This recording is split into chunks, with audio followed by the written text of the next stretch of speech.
Welcome to the Scoop World Order. Happy Monday. Got a huge 3-week stretch. Ohio State has got Indiana, Michigan, and likely Oregon in the Big Ten title game thinking around the table. What's the mood like in the Woody Hayes? We got a little update from the helping technician up on the board. We're going to take your questions as well. If you guys enjoy this content, please leave us a like, click subscribe, also click that little alert bell. Huge week ahead. I mean, this is the biggest game I can remember leading into a Michigan game. Normally we have a Northwestern or an Illinois or some cupcake, but not this time. We got a big one, so we're going to get into all that. We're going to take your questions. If you guys enjoy this content, please leave us a like, click subscribe, also click that little alert bell. Again, we appreciate you guys kicking it with us each and every night. Give us a follow on Apple Podcasts, also Spotify. Those are two things we're trying to grow, and your help is very much appreciated as we're trying to grow this thing through the stretch run of the season. What an incredible 2 weeks we're going to have. We're going to bring in Nevada right now. Nevada, we have a new world ahead where we have a top 5 opponent before the Michigan game, followed by potentially the best team in the country in Oregon. Wow. Have you ever seen anything like this? And what kind of stops does Ryan Day need to pull out to get this dub? Yeah, well, no, it's a crazy schedule. We both agree that we've kind of looked at back through history, at least history in my lifetime, never seen anything quite like it. But we were talking last night about where's the juice going to come from? Where do you draw on the emotional reserves, and where do the guys, what do they use for motivation to kind of get jacked up? And helping technician came in with a great nugget today, talking about how that Kurt Signetti comment that he made at the pep rally 10 months ago or whatever it was about Ohio State sucking. Kind of a throwaway line, kind of a little whatever you want to call it. But it's getting some wide play. All the players are aware of it, and I think that the guys are going to have a little extra juice. I mean, it just Indiana's coming in. They're talking about how this is just another game, and it's just not that big of a deal to them, and it's just another day at the office. But I think it's if I'm not mistaken, I think it's the first time they've ever been in a game as a top 5 opponent, like against anybody, like ever in the history of their program. And for Ohio State, this is their third top 5 matchup this year. So you've got a great experience imbalance here.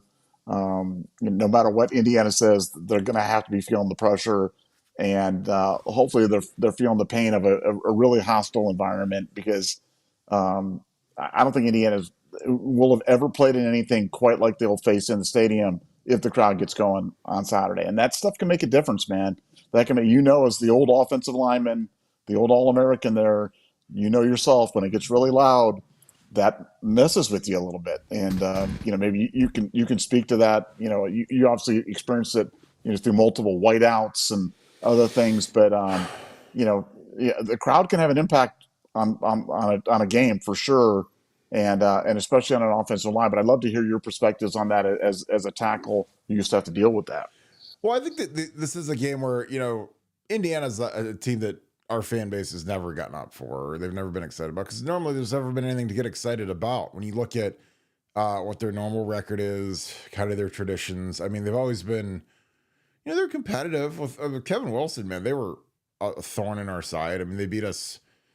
Well, they beat us, excuse me, but we felt like we got beat in 12 when it was 52-49. Of course, that was in Bloomington, so that's way different than going to Columbus. I think that Bloomington it's kind of one of those death trap games where you go there and it's just so quiet and it's so boring, and it's not a big environment. So our guys kind of sleepwalk through those things. But Indiana's going to deal with a lot of pressure. I mean, this is something that it's part of being a top 5 team. And I played on a lot of top 5 teams week over week, and the pressure is immense. I can't imagine what the pressure is like for these guys, because they're doing something that they've never seen before. So, the community is probably over the top. Again, that's why I'm not advocating losing. I don't like to lose. I hate losing. But the Oregon loss took a large chunk of pressure off this team. Now, they don't have to be the pressure to pursue perfection or be as good as the 2019 LSU team or the 2001 Miami Hurricane team, or the pantheon of great teams that have ever played. So that got deleted early. And our guys have steadily gotten better since then. They've they've played better and better. The O line with Carson Hinsman inserted is really coming on strong, and I think the guys believe in the plan. They believe in what they're doing, and they're executing it. So I think that when you're a team that's never experienced success, and then all of a sudden you've got to deal with it, I think that it can be a double-edged sword. They haven't seen anything close to Ohio State this year. And I've said a million times, when I'm evaluating teams, evaluating their schedules, evaluating their rankings, I want to see who have they played, who have they beaten, and at the time when they played, were they, were they a devastating opponent? Were they a tough opponent? Were they a high-ranked opponent? Because I know that there's this phenomenon that we always talk about with Nevada, where, if you beat a team that's it's a top five match. Like we play Penn State, top five matchup, and then we beat them and they're not in the top five anymore. Well, it's like, when we played them, they're usually different than when they keep going out on throughout their season, because I'm sure they're probably more confident. They're more gassed up. They're more ready to go. Some teams can't handle losing, which again, I know that sounds weird, but you see some of these teams, they take a loss and then they hit tailspin mode and the team crashes into the side of the mountain for the rest of the year. But, Ohio State with Oregon, I think we've used it as a great way to recalibrate, I guess is the word, when you look at the difference of, the way the teams had to adjust. Obviously, and Zen did really well out at Oregon that first game, thrown in there last second. But I think that, the line with Donnie at left tackle, you put your best guy out at left tackle, put in Carson. I think that's better than it was, at the end of the Oregon game. I think they're only going to get better. So I just think that when you're dealing with a team that potentially could have some doubt when they come to the Horseshoe, because again, these guys have never been top five. None of these kids were recruited by any of the major. None of these guys have Clemson offers or Bama offers or Georgia offers or Ohio State offers or Michigan offers. Because if they had offers from any of those schools, they would have gone there. They ended up at Indiana, which is great. And again, I'm not slighting Indiana, but let's just call a spade a spade. That it is what it is. So you got to treat them like that. You got to remind yourself that Ohio State's entire roster, there's not a single kid that considered Indiana in their top four, top five, not one. Where with Indiana, if any kid on that entire team got an Ohio State offer, they'd have bolted in a heartbeat, including the left tackle who's from Olentangy. Like, he entered the portal. He wanted to come to Ohio State. Ohio State said nope. And he stayed and got a nice bag of money from Indiana's NIL. And now he's riding the magic carpet of top five teams. So it'll be interesting. Like I said, this is going to be a statement game for both sides. And I've seen this movie, like Michigan State came in here 4 years ago, whenever it was. And Mel Tucker had gotten an $80 million extension. And Kenneth Walker was the Heisman hopeful running back and ended up being like 65-0. I don't think this is going to be that bad because these guys can throw the ball. But again, they're going to go after what you can't understate the fact they're coming off a bye. So they've had 2 weeks to game plan. They're fresh. And that can be good and bad. Because sometimes I think when you have a bye week, you overanalyze things. And it gets almost annoying, the fact that we're still on these guys, because you're used to a certain cadence in the season where you go for about 3 days of studying a team, then you play them, and then you flush them down the toilet, they're done, and then you're on to the next. But yeah, and by 3 days, I mean 3 practices. Normally you practice Tuesday, Wednesday, Thursday, walk through Friday, play the game. These guys have had 2 weeks of it, so it does get a little bit old. What are your thoughts about it? Again, this is, you've been around longer than I have. I can't remember a potential 3 week stretch like this where we could potentially be playing top 5 Indiana, Michigan, and then number 1 Oregon in the Big Ten title game. Can you remember a stretch like this in the regular season? No, I mean, because there's never been anything like it. And then the fact that it's going to be followed up by 3 or 4 more top 10 matchups, it just shows you how much college football's changed. It's for, the game that we grew up has changed. Now that doesn't mean it's worse or doesn't mean that it's better, but it's definitely different. And for Ohio State fans, we just have to kind of adjust to. It's a different challenge, man. It's a different challenge, and I do worry. I do worry about Ohio State getting up, but I think you just got to take these games one game at a time find your own little ways to go to the reservoirs, the emotional reservoirs to kind of get that energy going. And I think this week, I really think that's coming from Signette. I really do believe that Indiana, has provided that extra little motivation for Ohio State this week. I'm actually glad they're a better team, that they're not just kind of a throwaway. And I think that's where this is going to come from. Obviously, the Michigan game speaks for itself, and then the Oregon game is all about avenging a really close loss earlier in the season. So um, I mean, this is going to be so much fun, and for Ohio State, they're pulling it all out this week. I mean, they know what they've got to do. You've got to account for O'Rourke, who's a quarterback who can pass and run. Indiana's going to try to bring the pressure.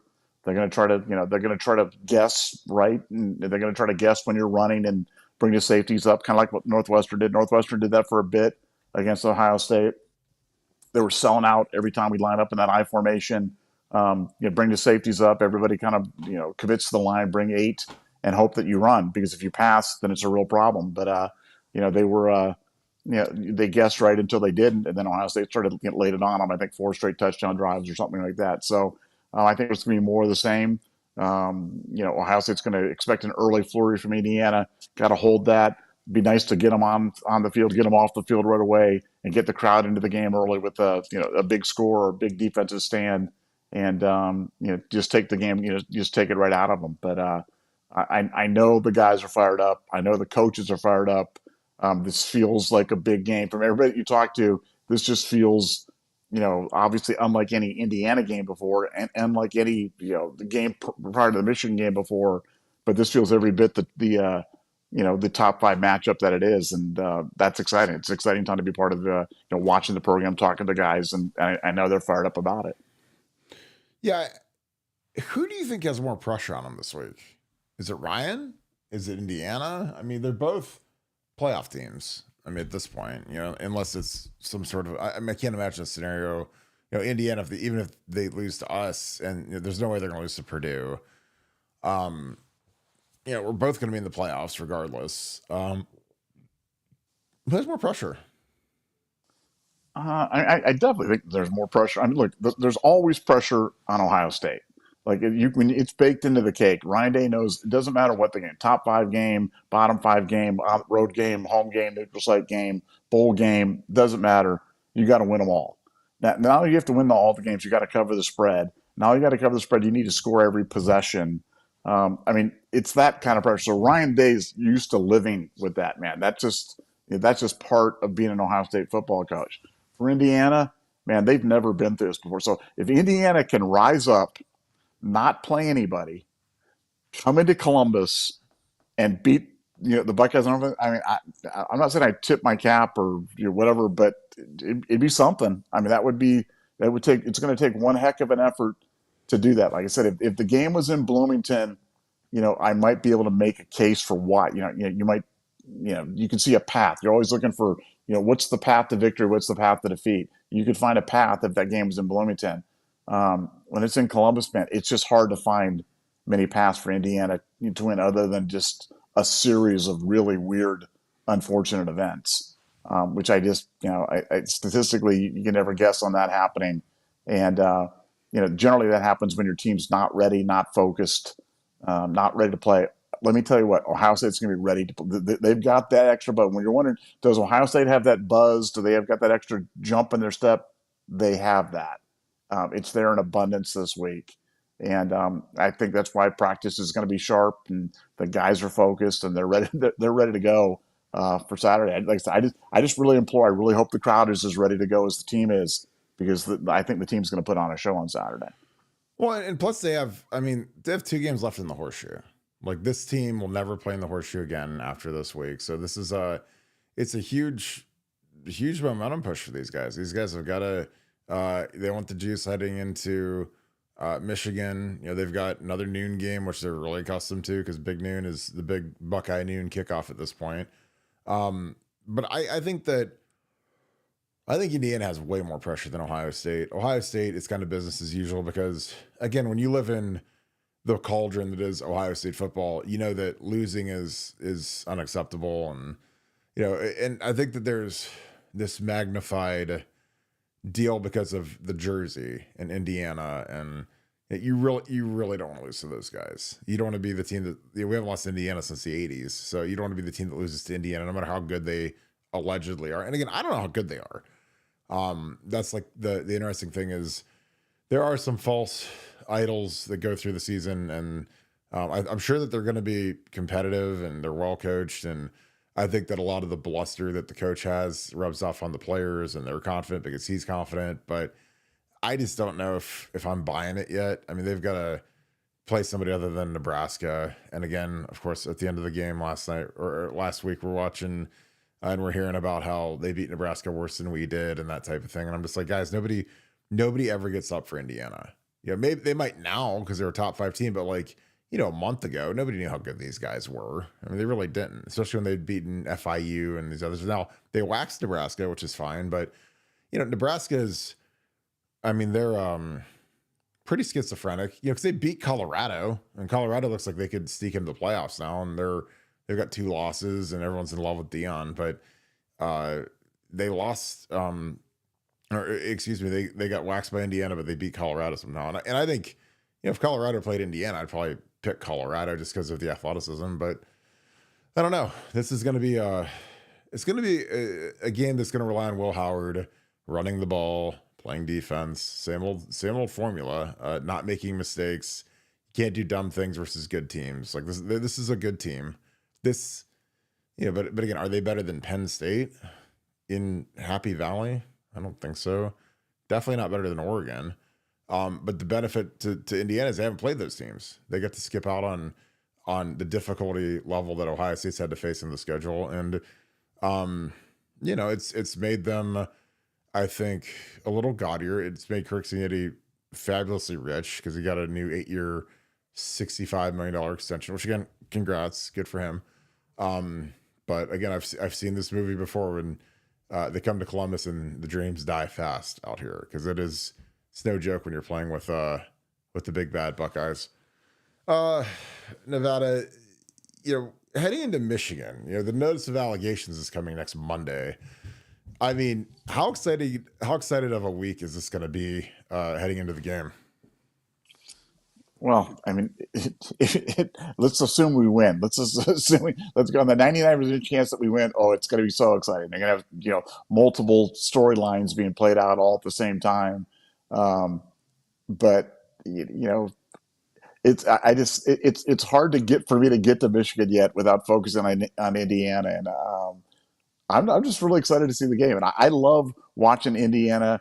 The more they talk about how this isn't a big game and how it's just another game, then you know that they're worried about it. They know that they're gripping, because whenever somebody tries to downplay the significance of something, then it's super significant. And I think for Ohio State, I think those 2 top 5 games on the road really serve them well in this situation, and then we can all kind of get on to Michigan, and Michigan having to file their response to the notice of allegations. We're coming up on the date when the initial notice of allegations should be subject to the Freedom of Information Act requests, and that should get published at some point. So there's going to be a lot of storylines just kind of swirling around here.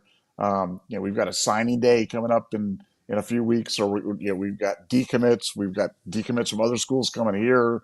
We've got decommits from Ohio State going elsewhere. So lots of things going on.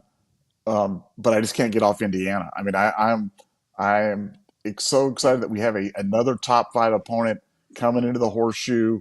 And I said it last night, but I take great comfort in the fact that we don't have to play any more road games this year. We don't have to play road games. I know how well the Ohio State fans travel. I know that that'll mean something in the Big Ten championship game. It'll mean something in the college football playoff games. And these last 2 home games, man, the crowd can literally will you to victory and kind of carry you over the line. So, I'm just excited. I'm really excited about the Saturday. I wish it was Friday night and we were talking about the game kicking off tomorrow, but it's going to be a long week. Speaking of game and crowd, your boy Ross Bjork had a press conference, mentioned that he's going to work to modernize the Ohio State football game day experience, Nevada. Are you excited about that? Well, I'm waiting on the call. Nevada, like I said, I'm tan, rested, and ready to run, and I'm ready to go. Waiting for the call.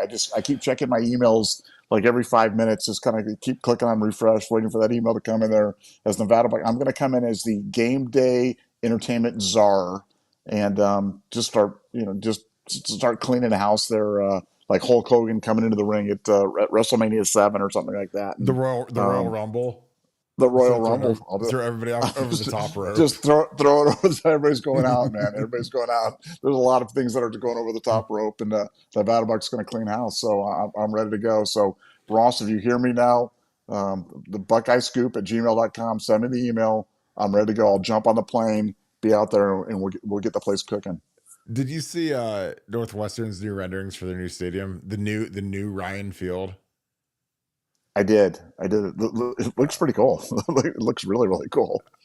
I mean, it looks incredible. And again, like I know that we're never going to get rid of the old shoe because the old shoe is going to be ours till the day we die. But I'm gonna dig these renderings up and throw these up on the screen real quick. They're moving into modern times because again, I think that if you create a modern, beautiful stadium, I think that the amount of money you can make out of it from things other than just hosting Ohio State football, it's insane. And I think that that's something that, frankly, Huntington Field, which is where the Crew play, or lower.com field, they have the Huntington suite. It's gorgeous, like underneath, and they rent it for corporate events. They rent it for things of that nature, and it's pretty snazzy. So I'm gonna show some of the renderings real quick on the screen because again, I'd love for Ohio State to kind of modernize, just because I think that it's something that we're lacking as we're trying to figure out how to be better,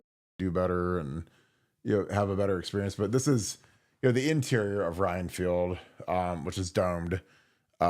Here is like the little, I don't even know what this is. This is like they stole Restoration Hardware's motif and turned it into like a loge, I guess. Where this looks like God,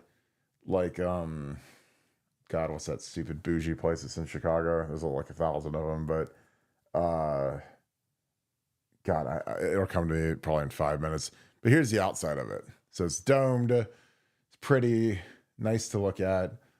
But yeah, like again, I know that we'll never do this with the shoe. And here's the outside. It's like the motif is hilarious because it does snow in Chicago and get cold. But I like the modern feel and the modern amenities. And you look at these big, beautiful stadiums, and then we've got the old shoe. I mean, I love the horseshoe. Like, don't get me wrong, but at some point, man, it's like if they can get rid of Yankee Stadium, they can get rid of the horseshoe, and they can, and again, build the new shoe, make it the same thing, except just make it more modern.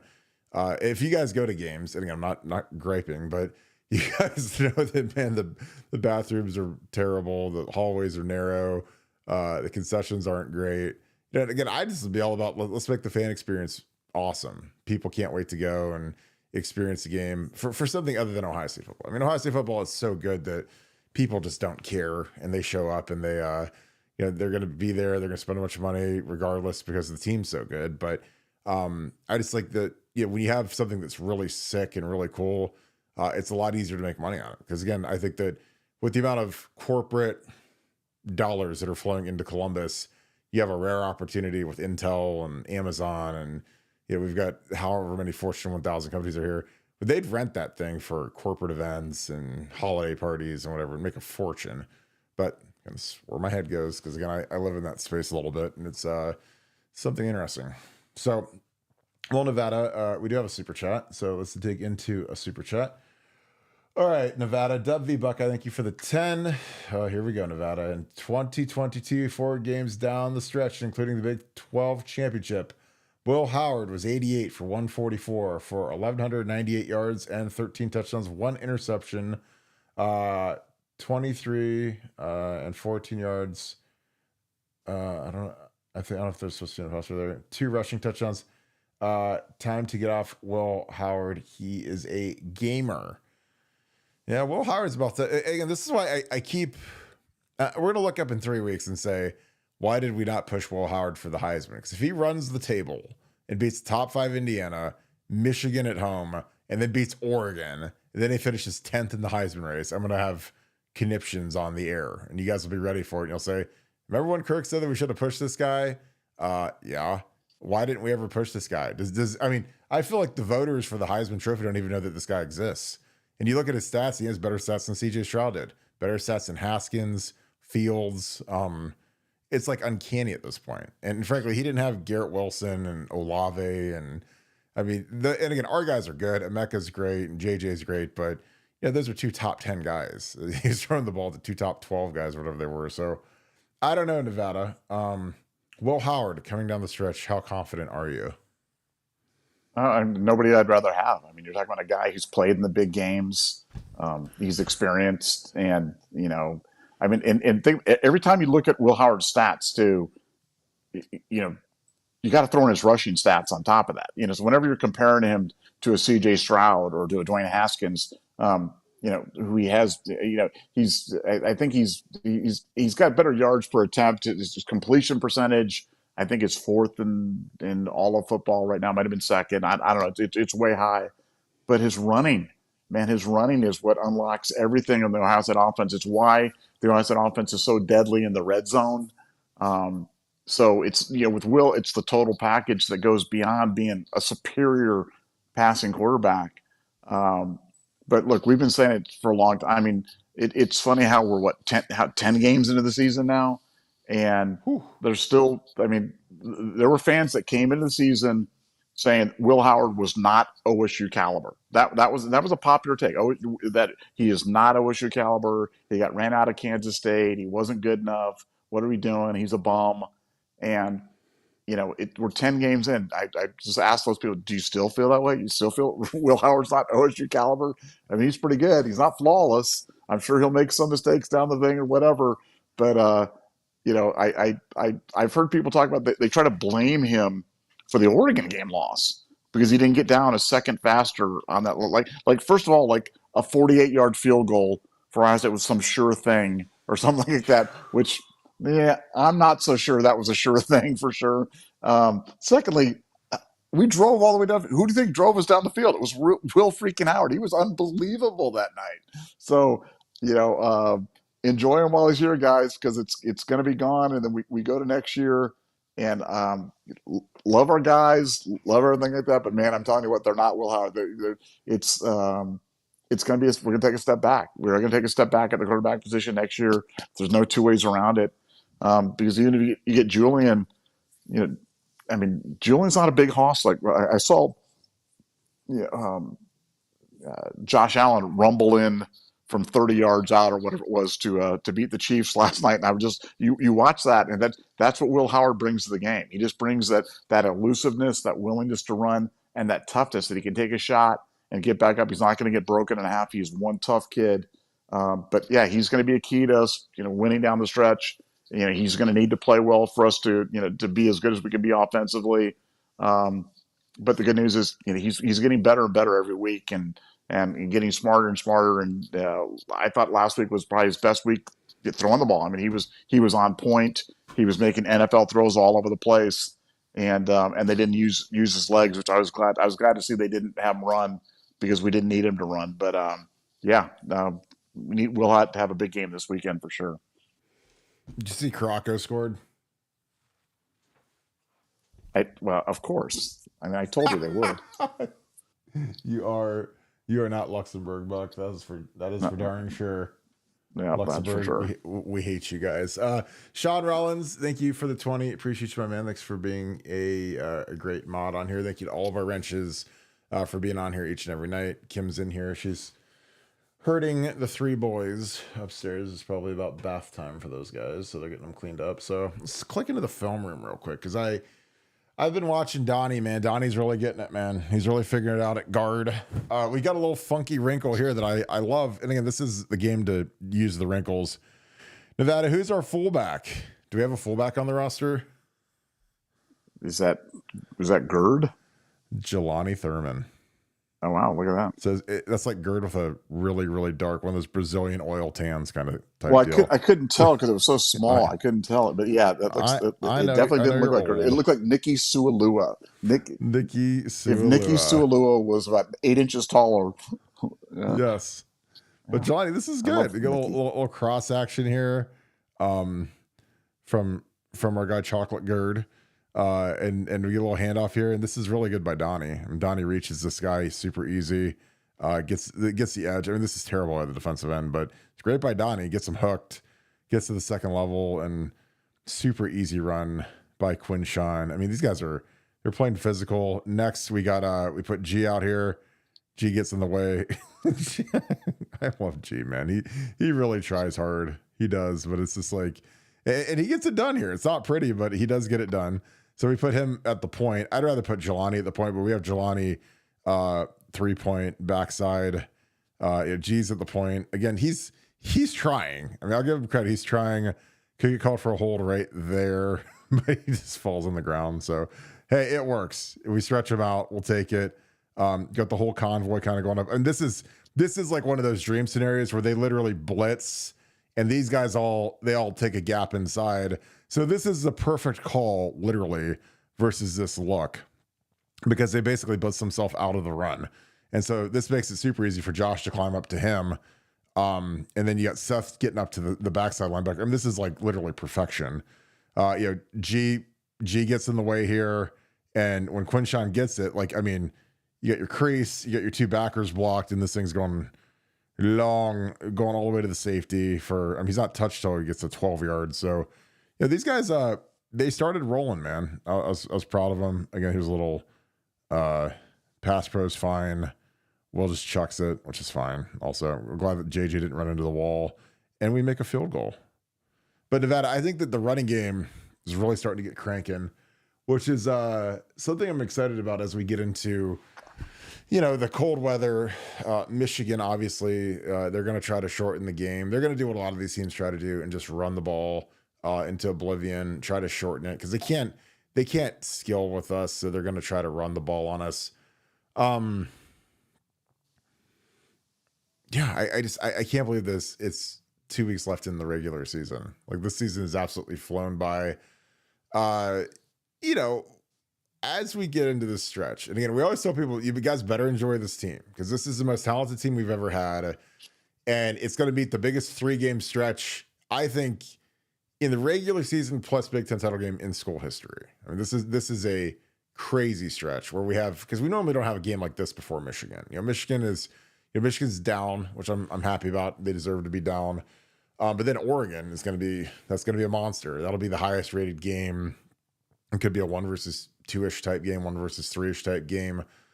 I don't know, Nevada. I mean, this is going to be a 3-week stretch that I don't think we've ever seen, and it's going to be wild. What are your thoughts? What are the keys to getting a 3-0 sweep down the stretch? Well, I mean, the first way you go 3-0, you got to go 1-0. You got to win that first one. You got to stay healthy, and it's all about that build towards the playoffs. We've talked about how the team that's going to win the college football playoff this year is not going to be the best team. It's not about season-long excellence. It's not about perfection. It's going to be about the team that has that slow build, towards the playoff, towards the final game, and has the depth to avoid any kind of hiccups along the way. So for Ohio State, I think you can see the evolution on the offense. You've seen it fill the gaps with Josh Simmons. You've seen Carson Hinzman come in and provided a stabilizing force, a energy force to the offensive line. You've seen the defense start to crank up the pressure. You're seeing Sonny Styles starting to come into his own. You're seeing C.J. Hicks starting to develop a role. You're seeing the place kicking, making kicks and being solid in terms of doing it. So I think Ohio State's starting to build, and they've got a good game. They have not played a complete game yet this season. They haven't, despite being 9-1, despite winning on the road at Penn State, top 5 victory, great win. Closing that game out with the best 5-minute drive that Urban Meyer said that was the best closing out drive that he's ever seen in his entire career of watching football. And I'm hard pressed to think of another one in a bigger situation like that. I've gone through my memory banks of a time when we've been able to just run the clock out like that from the half-yard line or whatever it was. I mean, I don't know. I'm sure it's happened before at some point, but I can't remember it. So I think this team's building. I think this team's building, but I think they take another step. I think this week is that step that they need to, I think they've got some stuff to prove to themselves, certainly some stuff to prove to the rest of the country. And I think this is the weekend that everybody else kind of clues in to how good Ohio State football really is. And I think they show it on Saturday. Urban loves superlatives more than any coach I've ever listened to or talked to, or I mean like Percy Harvin is the greatest football player who's ever lived. This team he was one of the greatest linebackers who ever played. It was like Ryan Stamper's one of the greatest linebackers who's ever played in the history of college football. And I'm like, and Stamper's a great dude. Like he didn't even get drafted. You know what I mean? Like, what are we talking about?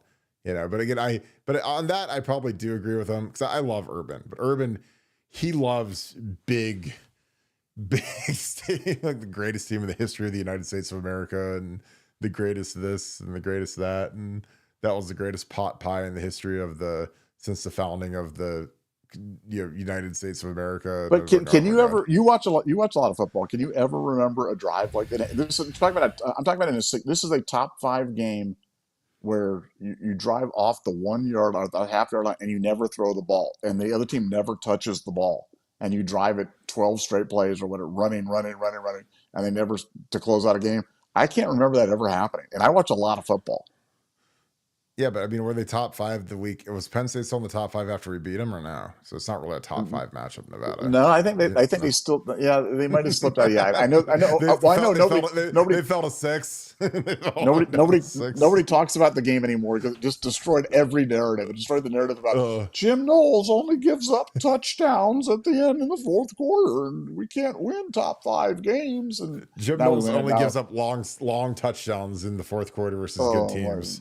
But he's really good versus bad teams. I know that's all. Yeah. Oh, I know. Yes. Well, I love now they're saying I know it's good that we only give up 3 points a game in the second half, but that's because we're so far ahead that other teams aren't kicking field goals because they're going for touchdowns. And it's right. Just like all these excuses, and I'm hearing too. I'm hearing a lot of renewed calls for Larry Johnson to be retired too because. God. Because we don't want to keep Edric Houston, I guess. We just want to get rid of him too. So let's get rid of Larry so he can go hit the portal and. I got an honest question for you. But this is not something we did in pre-show, but this is a question I posed on the board, and I really do want to hear. I want to hear your response. But like when you're evaluating a defensive line coach, are you? Is it solely about pressures and sacks with that, or is it about how the defense is performing, or is it a mix of the two? Or what is it to you when you're evaluating how good a defensive line coach is? I want to know his total body of work. How many guys has he put into the league? How hard do his guys play? Does the room? The most important thing that none of these guys understand that have never been in that world is the group buying what he is selling? Like, does the group inside the room buy what Larry is selling? And they do. I mean, for the most part, like I mean, obviously, do they love cage rushing? Do they love it? No, but they've taken the chains off of them, thank God, where they can do more than just rush on the outside shoulder of the tackle. Because I tell you guys, watch NFL football, watch Micah Parsons tonight, watch all these really good defensive linemen that get all these sacks in the NFL. They don't just rush the outside shoulder every time. They're allowed to take an inside path at some point, and you risk giving up contain, but it also makes it a billion times harder to block. So you see some of these guys taking inside paths. You see some of the stunts that we're running in conjunction with the linebackers to free guys up. Like I drew up Jack Sawyer last week when they ran a twist game with Sonny Styles and Jack's the guy who gets freed up for the sack, and they're getting creative with it. Again, Nick Saban is the GOAT, and he's obviously the greatest college football player. So when he called our pass rush antiquated, I'm like, well, that's a little harsh. I mean, obviously, we don't do as much mint front like your boy Kirby does, and we're not in 3 down all the time like you guys like down there. But 4 down is still pretty prolific across football. I mean, come on, what are we talking about? So, I like LJ, and again, I played against LJ, his guys at Penn State. His guys were always brutal to go against, tough, well coached, played hard. He never really had huge rotations either. Like the more I think about it, the more like when I was playing Tom Bahali, who was a Pro Bowler, in 04 and 05, that's who I played the whole game. He didn't rotate 50 different guys in there. And if I was playing Tamba, I was going to see Tamba. So, but I don't know. I like Larry. It's really hard for me to crap on him just because I've known him for years. I mean, I went to Penn State's football camp when I was in ninth grade. So like I went over there, and when you're that young, you pick two sides of the ball. So I played tight end and I played defensive line. So like when I did tight end, I was with Bill Kinney, who was their old tight ends coach, and then I was with LJ. When I did D line, I did all of the same drills that they do now. Most of the same drills, like ran around the circle, did the tackling drills and all that stuff, and I thought he was great. And it was funny because his kid was actually like I think a freshman there. His kid who ended up being a first round pick for the Chiefs. But I don't know. I like Larry Johnson. I love what he does. But again, no coach is perfect. But I think that he's developed. Again, adding Edric Houston last year was crazy. That was crazy good recruiting, and I think Edric's got a huge future up ahead with the team. So I don't know. I think that it is interesting when the mouthpieces start singing that Larry Johnson should get whacked, because that seems to happen about every time you're this year. And last year when they were trying to hire James Laurinaitis, they're saying, well, are we going to hire Jason Taylor to be a defensive ends coach, and Larry Johnson will be the D-line coach, and it'll be like a succession planning. But I'm like, I don't think LJ's going to go for that. I mean, he's making $900,000 a year to coach the D-line. Like, he's not going to have some guy, butting heads with him. Because again, like him and Al Washington butted heads constantly about D-line linebackers. It was toxic. So I don't think LJ's at the point where he wants to do that. And I think that they've got a good mix. And I think our D-line's playing really well. And he's developed, Tyleek was a good player coming out of high school, but he's fantastic. I mean, I watch him on tape, man. He is an absolute bull up front.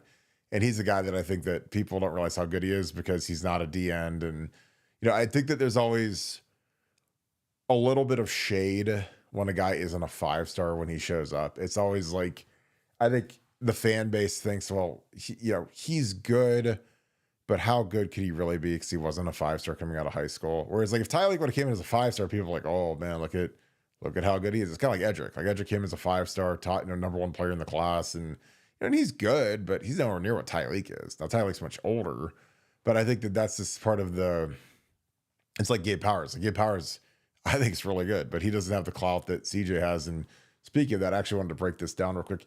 This is what we need to do with CJ. But to answer your question, I love what LJ does. Again, if he didn't get Edric Houston last year, it might be a different conversation, but I still think he's got some gas left in the tank, and players like him, and again, I don't want to do anything to upset that room because I think we've got some really good young talent in there.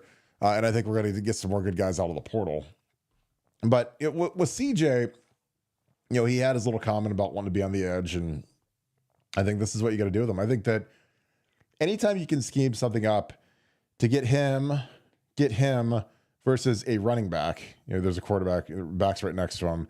This is the matchup I want because CJ dominates these matchups. And here, the back just completely whiffs. But he's slippery. Like CJ is real slippery at the point, and he gets loose, gets to the quarterback, and obviously you've got Kenyatta getting around the tackle. You got a lot of pressure here. You got Will Smith in there, which is great to see, 53. Caden. So, it's good to see the thing here. CJ's all excited to get to the queue, but I think you got to scheme him up and blitz him. I think that that's where he really, he's good. He's like Sonny. Like, I mean, I think that those guys, you have to blitz them early in the game, get them involved, get them excited. But that's his skill set. He's explosive.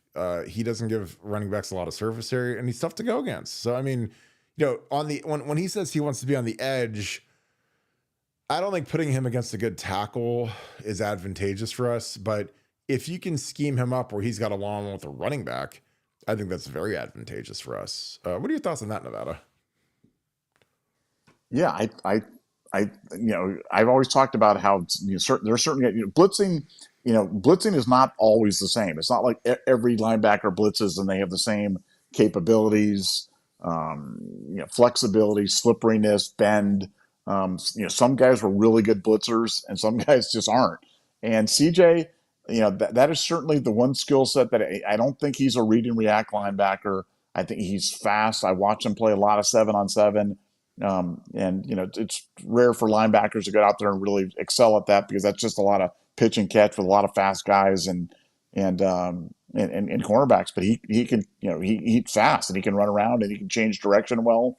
So I think that is what we're lacking off the off the edge, or where we want to bring it, for the OSU pressure packages. So if he can do that and they can scheme it up to bring him, I think it's great. And I like his comments? No. I thought that was kind of a clown show. I thought that was wrong of Austin Ward to put it out there too. Thought that was pretty bush league. But hey, he backed it up. 1.5 sacks is no joke. I don't care who they were coming against, and I just want somebody to bring the pressure, bring the guy down. As much as I love Jack Sawyer, there's got to be a stat for almost. And I'm talking about. I'm not talking about court pressure. I'm talking about where you almost get your hands on the quarterback when he slips by you. Jack would lead the nation in that, because he's been so close, but he just can't seem to kind of get him down. But we need to start getting those guys down, and if bringing CJ can help in that regard, then I'm all about that. Let's put the pressure on our defensive backs to cover the guys, and let's pressure those quarterbacks to make contested throws. And I think that's the best way for Ohio State to play defense, and I think CJ Hicks could play a big role in it. Yeah, and like with the comments that he said to Austin, there's a reason why they don't make every single player available to the media after every single game, because when you have kids that are kind of distraught, they're kind of down the depth chart, and they walk off the field and they've played 5 plays or whatever, it's like there's usually not much good that's going to come of that, because then I've seen the frustration in the locker room, guys that haven't played. That's why when they shepherd guys up there to talk to the reporters, they're always guys that had a big game. It's usually like I said, the old days with Tress and Steve Snap, it was like it would always be the captains would go up with Tress, and then they'd bring up if the quarterback had a good game, or the running back had a good game, or the linebacker, or whatever. You don't want some of these kids to talk to the media when they're piping hot from walking off the field and not even breaking a sweat past the pregame warmups. So again, that was something we're not sure if we're going to see that again. I don't think we're going to see that segment anymore, but it is what it is. With CJ and his blitzing, it's I talk to people, and it's kind of like how linebackers and blitzing. It's a lot like running backs and route running. Not every running back is a great receiving threat out of the backfield. The same way that not every blitzer, or not every linebacker is a great blitzer, because it takes a special talent. And then like when you get to the point where you're running into Trey Henderson or somebody, like you better not blink. Because again, it's one thing to rush the guy from Northwestern, but Trey will kill you. If you're not square and your feet aren't screwed into the ground with your cleats, like Trey could put you on your hind end, and he does it all the time. So, it's not like, hey, let's just blitz and go run into the quarterback and have fun. Like if you've got Trey, he's like the champion of the arena in Gladiator 2 is Trey Henderson. Because when you got to blitz some Treys back there, there's a good shot he's going to try to knock you out, and he does that. So you got to have a special talent to either run through that or to avoid that, and CJ does both really well. Mark Paulett, thank you for the 10. Appreciate you, my dude. Thank you for being an Ultra member as well. Blessed to be a Buckeye fan. Yes, we are. We were blessed by God. Thank God we are Ohio State fans, because our problems are so, it's kind of like living in America. Like our problems are so insignificant compared to other places and other issues and whatever. Like, it's as good as it gets as being an Ohio State fan. So I love that I'm got my tree, had my time as a player. I love I get to cover it, get to study it. It's a blast, because again, like our problems are, so they're almost comical. Like we laugh about them on here because they're funny. Like we're like, oh, well, yeah, the only reason Knowles doesn't give up points in the second half is because teams don't kick field goals. And okay, sure. I guess that applies to every good team in the country when they're trying to come from behind. But Nevada, Mark Paulett, again, thanks for the 10. Thanks for being an Ultra member as well. He says, blessed to be a Buckeye fan. What are your response to that, Nevada? Yeah, we are so blessed. We talked about the uninterrupted, other than that one season, uninterrupted periods of just great football that we've been treated to here over the last 2 decades or 3 decades or whatever. I don't even know how long it's been. It's been sustained excellence when literally every other major program has gone through long droughts during that time, and we're the only one that stayed recession proof. And and look where we are this year. Right that I know all hope was lost when we lost at one point at Outson Stadium on an offensive pass interference call. But I still haven't seen. I've never seen another one called not on the release. Not I've seen things never on the release like that. But I digress. But the I think about that all the time because I know that these runs, no matter whether it's a good run in business. You and I've talked about, we've shared some, I've shared with you some stories I've had about business things I had that were, on incredible runs and then it doesn't turn out to, it changes really, really fast. So for Ohio State football, I enjoy every season, to have a year like this where we've got a 45-year-old head coach. We've got a incredibly talented team, a team that's going to have 50, 60 guys drafted off it at some point to the NFL. Veteran QB, best defensive player in America, maybe the best freshman wide receiver to ever play the game. I mean, we just got so many. I know I'm being Urban Meyer hyperbole here, but it's a special group and it's a really, really good team. And man, these seasons go by so fast. We're 10 games into it already. The season's only going to be 16, 17 games long. So enjoy it. Enjoy it. Don't spend the season nitpicking or trying to, celebrate every time something goes wrong so you can say, hey, I told you something could go wrong. It went wrong. Just enjoy the games, man. Enjoy the games because we get a treat. The next 6 or 7 games will be without a doubt, and this is hybrid, but it'll be the greatest run of football in terms of the quality of the games in the history of Ohio State football, and it won't be close. I mean, there is nothing to compare to what we're going to be treated to this year. Now, maybe it'll be better next year or the year beyond that, but this is, it's the first year of the expanded playoff, and we have a front row seat for it with an incredible team. So, buckle up, man, because it's going to be a heck of a ride. Yeah, I always treasure, and this will sound weird, and people will say, "Okay, Kirk, whatever." I love that I was on the staff for the 6 and 7 team in 2011 because when you've lost and been inside the building for 7-loss program, 7-loss team, like you realize how quickly things can change. Because again, you got to understand in 2010, you guys all remember we were 12-1, finished I think 3rd in the country. You beat Arkansas, so we got our first SEC win. We lost at Camp Randall versus the J.J. Watt team. So we were close to winning a national championship that year. That was a really good team. And boy, that next year, we lose Tress, we lose Terrell, we lose, all of our good players were suspended for some portion of the season between Mike Adams and DeVere Posey and Boom Herron. And we got to play a freshman quarterback in Braxton with Joe Bowserman. I mean, so we went from 12-1 to 6 and 7 to back to 12-0. So I've seen how fast it can turn on a dime and get bad. Now, I think with the portal, that's going to be really hard to do now because we can fill in so many spots. Again, if we would have lost Terrell today, we'd go out and get, a portal quarterback in 2 seconds. And you kind of get to, backstop a little bit of the talent loss. But then, man, it was like we just had to roll through what we had. And it was terrible. But again, I always, when you've gone through that, and you guys are all fans then, but it's different when you're actually in the building and you have to go back to the building on a Sunday after another loss. And, we've got this losing streak, and then we know that the whole staff's getting fired, and then Urban's showing up. And yeah, so I enjoy these seasons where we're just cruising along, winning, and our most devastating, awful defeat is a 1-point loss on the road where we got jobbed on an OPI call. When again, they don't call OPI ever. I mean, you see that maybe once a weekend, let alone in the biggest moment of the biggest game of the year. But it is what it is. Like, again, we're going to see these guys again in 2 weeks, and I think we're better than they are now. I don't even think it's close, and it's going to be neutral. It won't even be neutral sites. Our fans will travel like crazy to Indy.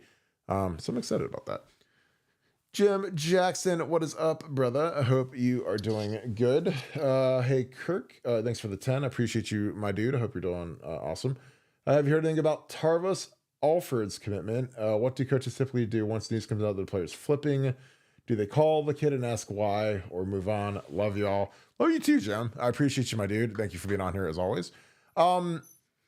I mean, Tarvos has been sniffing around Florida State and sniffing around. I mean, a guy like James knows that this is probably not going to end the way that we hope that it ends. Because again, they're Florida kids. Florida kids like to search around and kind of look for a little bit more money and do whatever, and that's fine. Like again, I think that the kid's got to do what's best for him. But I think coaches, they'll keep calling even if he flips to Miami officially or whatever. I don't think he's gonna go to Florida State. 'Cause nobody's going to Florida State at this point 'cause they're so bad. But I I don't know. Like I mean, you keep calling until they sign the letter of intent. Um, but and I'm sure you ask why, because again, when kids are taking visits like every weekend and there's a lot of smoke around stuff, then you got to be prepared for the worst. I mean, it's one thing if a kid's locked in, he's coming to Ohio State every weekend and wearing his Ohio State hoodie. But when a kid like Tarvos is going, he's taking an official visit to Florida State when they've lost 6 straight, and I'm like, what's it like being in the locker room after they've just lost their 5th in a row and they lost to like Duke at home, and you're like, man, this is gonna be a sweet official visit. I can't wait to see how excited the team is. And they just fired their offensive and defensive coordinators and their receivers coach, so it's like that'll be fun. Um, but I think they'll ask the kid why. I generally don't think you move on if a kid's been committed, but it gets to be a point where you're just kind of wasting your time at that point. So I don't know. Again, I don't feel great about Tarvos, but it is what it is, and it's if kids flip, then so be it. It's just more cap space for us to go find someone in the portal or nab another kid late. And again, that's just with the portal, man. I mean this sincerely. I've never cared less about recruiting high school kids ever, because when you look at the guys, if you look at the guys we grabbed on the portal outside of JJ, the portal guys that we grabbed were Will Howard, Quinn Sean, Caleb Downs, Seth McLaughlin. I mean, come on, Will Kazmarek. I mean, it's and year before Davison, Josh Simmons. It's just ridiculous, like the amount of talent that we've gotten out of the portal. So I don't know.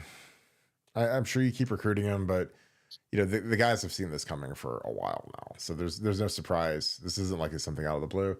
Nevada, Jim Jackson, thanks for the 10. Appreciate you, my brother. I hope you're doing great. It says, hey, Kirk, have you heard anything about TJ Alford's commitment? What do coaches typically do once news comes out? A player is flipping. Do they call the kid and ask why or move on? Love y'all. What are your thoughts, Nevada? Well, this is important. I'm not nearly as down as you guys are on this one. So just for the record, let me tell you what's going on at On3 right now. Okay, what's going on 3? And I don't care about recruiting. We never talk about other sites or other networks or whatever. But On3 is going bankrupt right now. They're going bankrupt, and they're in a situation where a guy like Fong he's throwing bombs out there, and it's weird how he's doing it, because you almost feel like I've been doing this for so long, I can tell when there's like an operational cadence or tempo that's kind of different.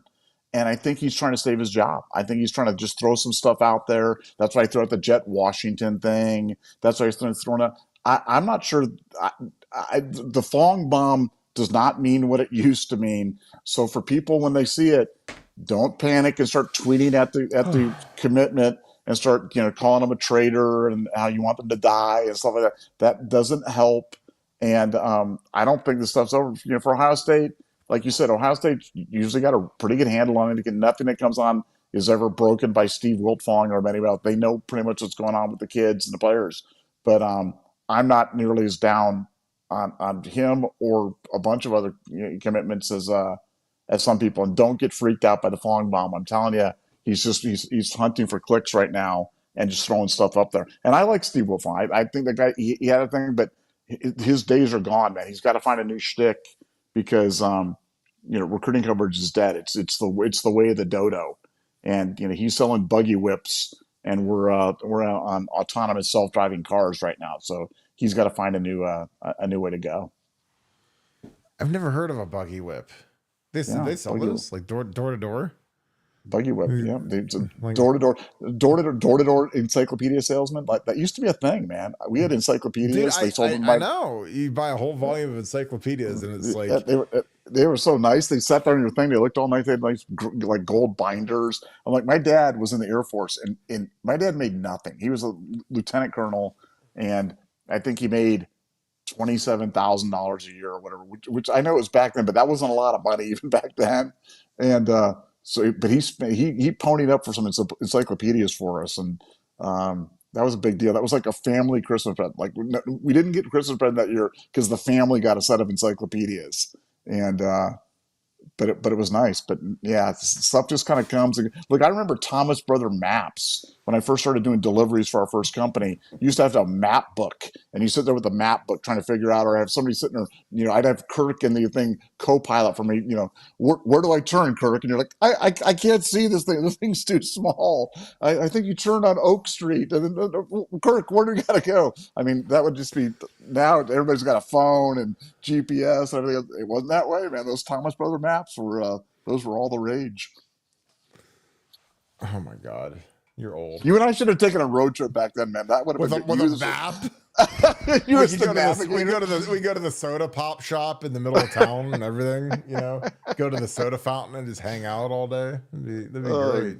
Oh gosh, like Marty McFly in Hill Valley. My navigator. You'd be Biff. I'd be Marty. You're the cool one. I'd be Marty. You'd be Doc is who you'd be. You'd be Doc McFly. You throwing all your trash in your car and driving around, flying in. Gray's Sports Almanac did not pick Luxembourg today. I know that. That's for sure. That's it. That was because that was Barton Sports Almanac. You got the wrong almanac. Barton, the loser. I should have left that one in the future. Jacob Steinecker, thanks for the 5. Connor Steins is like the jeering fan from Happy Gilmore, overly obsessed with Shooter, Michigan, Nevada, OH.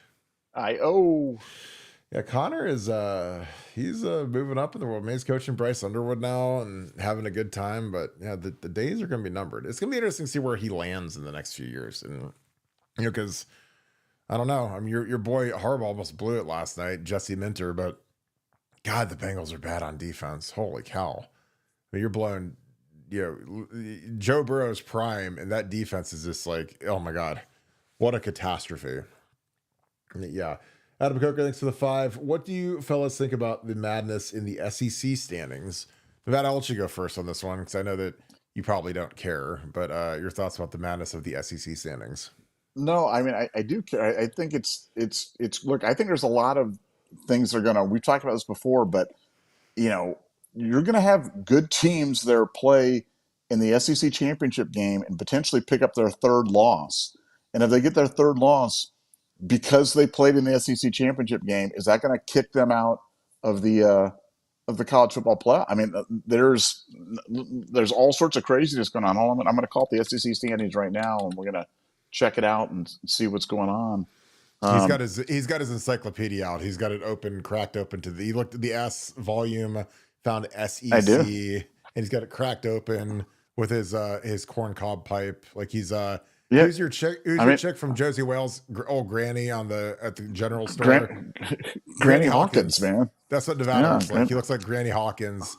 You just pay me when you see me next. Thanks, Granny. You got Texas and Texas A&M there at the top with Georgia, Tennessee, Alabama right behind it, and Ole Miss. It's going to be interesting as these conferences grow bigger and bigger. And you've got these look at the schedule imbalance that you have this year with Indiana. Where Indiana dodges playing, they play a home game against Michigan. They dodged Oregon. They dodged Penn State. They've dodged Ohio. Now they got to finally play Ohio State. But, these schedules, you're going to have some teams that just don't play anybody and are able to kind of sneak into the thing. So I don't know what the answer is because – how many teams from the SEC should get into if Texas A&M wins the SEC championship, how many teams should they get? I mean, does Alabama make it with 2 losses? Does Ole Miss with 2 losses? Tennessee with 2 losses? Georgia? I mean, I don't know. It's a conundrum, but it more speaks to why the SEC and the Big Ten want to flex their power a little bit in this new college football playoff setup and demand more representation because they feel like they play tougher games. These other conferences that are going to get teams, how worthy are they really? I mean, I have to really question that. The SEC, instead of it just means more, it should be No perspiration without representation. Eh?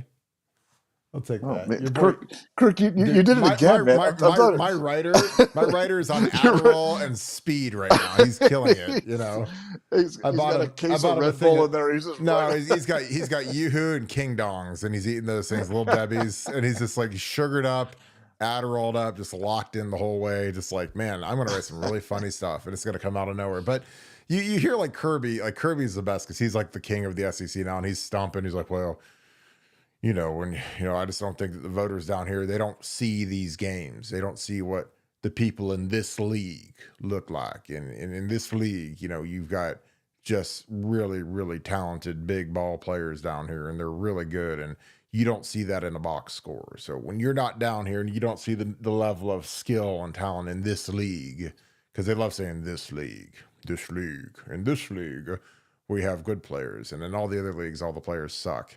It's basically saying. But I don't know, man. If Georgia has 3 losses and misses the playoffs, which could happen, like I just think that, it's the tough part about being in the SEC, baby. And I'm not going to cry for them. I'm going to be happy as a lark if they don't make the playoffs, because realistically, like how many teams, if they were head up on a neutral site versus Georgia, would be favored over them? Maybe us, maybe Oregon, maybe Texas. That's it. I think everybody else is, if Georgia squares up neutral site, even if they have 3 losses, I still think they're favored versus anybody else in the country. And they might be favored versus Oregon. I don't know, but we'll see.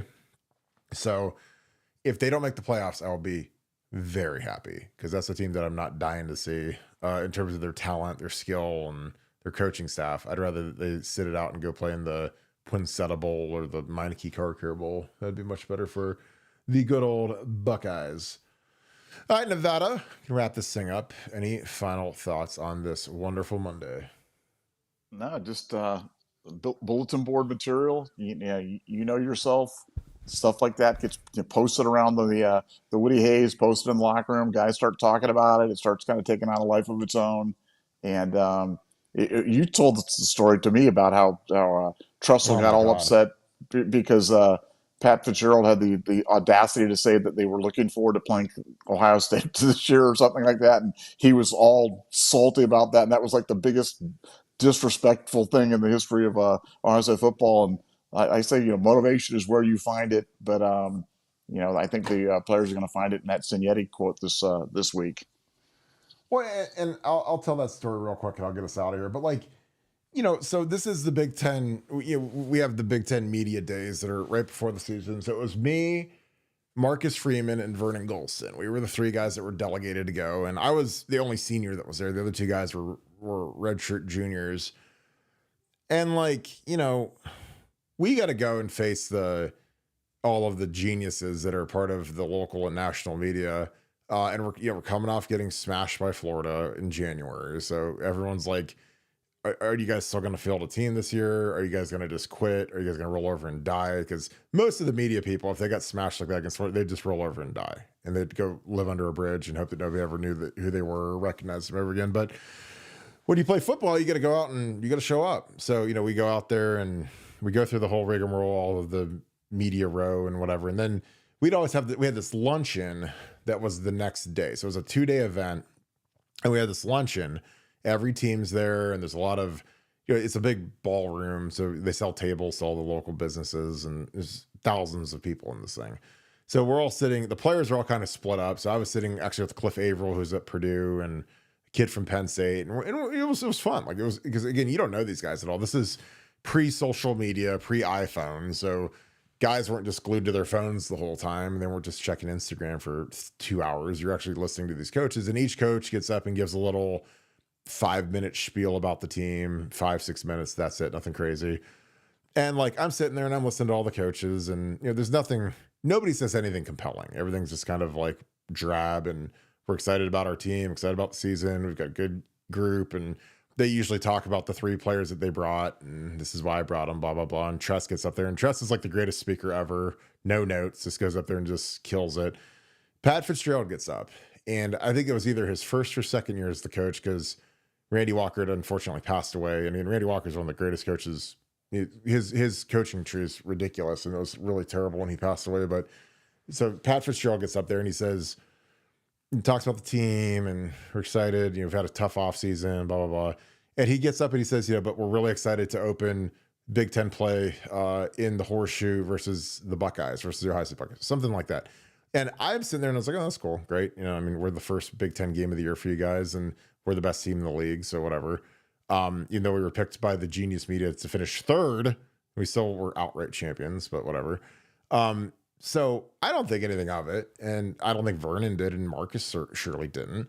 But man, I'm telling you, like, we get on this plane, and we were with the Carpenter brothers, who are two of the greatest. They're two huge Ohio State donors, great dudes. They're twins. And Tress is on this thing, man, and he's like fuming. And he's like, did you hear what Pat Fitzgerald said about us? And I was like, I guess. I missed it. If I was like, what did he say? And he said that he couldn't wait to open up the season in the Horseshoe versus the Ohio State Buckeyes. And I was like, okay, like, am I supposed to be insulted by that? I'm sure a lot of people are excited to play against us. And Tress was like fit to be tied. And so, we play those guys and we beat them like 59-7. And this is with the old Jim Tressel covered wagon offense. And we get up by about 3 scores, man. And it was time to salt the game away and run the ball and we get up by 3 scores and we'd practically be like taking knees in the third quarter. But man, he ran that thing up on him. And I was like, this is hilarious, And I remember I said something about it in the post-game press conference, because Tress was all fired up before the game about that. And I was like, I didn't hear it. And I pay attention. I hear everything. I see everything. I don't miss anything. And I just wasn't that offended by it. Now, again, I'm not easily offended. So maybe I'm the different cat, but it was amazing. Like, the thing that really triggered Tress, and Tress is always, his pulse was always at like 25. He never would, you guys know him. Like, when he'd be on the sideline, he was always cool, calm, and sweater vested up. But I thought that was hilarious. And I loved it, because I love Tress. Like, he's like my dad. He's one of the greatest human beings ever. But I couldn't believe how mad he was about that. And I don't think Pat Fitzgerald, who I think is a good coach and a good guy, and I think he got jobbed by his alma mater, but I think that he, I don't think he meant it in a disrespectful manner, because he could have phrased it way differently to get our attention. But Tress didn't take it like that. So there's my story. We actually had another super chat pop up, but yeah, my boy Tress, Dougzilla. Oh God, here we go, Nevada. Thanks for the 5. I appreciate it, man. A Burke Carton impersonation is priceless, but that one doesn't compare to Orgeron. Nevada does impersonate me an awful lot, and it's usually when I say something stupid or I do something stupid, but I earn it. I'm fine with it. Again, I'm very, very easygoing when it comes to making fun of myself when I say something dumb, which happens a lot. But again, Nevada, he loves to make fun of me and tease me. So I'm the butt of all the jokes around here. You're just a big cuddly bear. You're like that's his defense mechanism, so I don't kill him. I'm gonna see him in 2 weeks in person. I could rip his head off. You're like John Madden. You're the big huggy bear. I'm going to go give you a big hug when I see you. He's going to see me in 2 weeks, and he knows I could rip his head off and put it at the top of my tree like it's a Christmas angel, but I'm not going to do it. So the big cuddly bear's here. We're going to be at our tree singing Christmas carols before the Michigan game. So we want all the Buckeye fans to come to meet at our tree, our All-American tree in the Grove, before the Ohio State Michigan game, like 3 hours before the game, so we can all take care of the tree, do the tree lighting and everything else like that. So Charlie Brown's Christmas tree. Kirk Barton's Buckeye tree. Kirk Barton and Nevadabuck's tree. Nevadabuck and Kirk Barton's tree. I want top billing because I'm old. I'm older than you. I got to be able to see it with my eyes because I can't see the stuff on the screen. I'm bringing my blanket. I'm going to bring my little Linus blanket and put it around it. Keep our tree warm. I'm going to bring like one of those big metal trash barrels and start a fire in it, like in the movies, like when they say they're singing Christmas carols, they got like the barrel that's got a fire in the middle of it. I was like, that seems like it's safe. You can inhale the paint fumes. We could do like singing like one of those like barbershop quartets on the side, just like doing the look like. Start snapping our fingers. I know. Oh my gosh, we should do that outside. We should do that outside the Woody Hayes and see how quick our boys come running out there to call the cops on us. Pantone comes running out of there. Oh God, these guys can't be there. He'd open his little thing. Get off the message board, Mark. Get off the message board and go recruit somebody. He'd open the little thing up like the Keebler elf, like at the very top. Pop out and say, you aren't allowed to say anything. Send us a mean text, mean tweets. Oh my God, I'm so dead. All right, let's wrap this thing up before we go delirious. Do you have any final thoughts? And let's beat Indiana. Let's beat Indiana, man. Come on, I want it so bad. Let's beat these guys. Ohio State sucks. Everybody sucks. No, Michigan sucks. We're awesome. India. I was like, he's like, Purdue sucks. Also, Ohio State and Michigan suck. I'm like, yeah. Well, he picked I'll be honest. He picked a good year to say that Michigan sucks. He has aces on that one, and Purdue too. But he's going to end up being 1 for 3, which in baseball is great. But when you call out the big dog, you better get ready to get curb stomped. All right, let's wrap this thing up. Appreciate you guys. I hope you guys had a great night. Again, let me get the super chat off here. I had a great guy come out, Thunderfish Media, and check out our sound. So I think our sound sounds better. So make sure you give us some comments on that. Trying to get everything as clean as possible. Got a nifty new soundboard. So check out our guy as we're going along. If you guys need any information, throw that in the comments. I can pass it along if you guys are starting a podcast. Really did a good job. A really sharp guy. So if you guys enjoy this content, please leave us a like, click subscribe. Also click that little alert bell. Appreciate you guys kicking with us each and every night. Going strong all the way into a huge 3-week stretch. Oh my God, this is going to be amazing. So, but love you guys. Just appreciate all you guys do. This is a huge show because you guys make it one. So thank you. Again, we are a supernova at this point of hilarity and fun. So we love having you guys on here to enjoy the show with us. So with that being said, give us a follow on Apple Podcasts. Give us a follow on Spotify. Trying to grow these these audio podcasts. It's been tough, but it's something that you guys are really starting to heed the call on. So thank you for that. So with that being said, thank you so much, Buckeye Nation. Thank you, Scoop family. I hope you guys have a great rest of your night. Talk to you guys tomorrow. See you at 7 p.m. Tuesday. Go Bucks.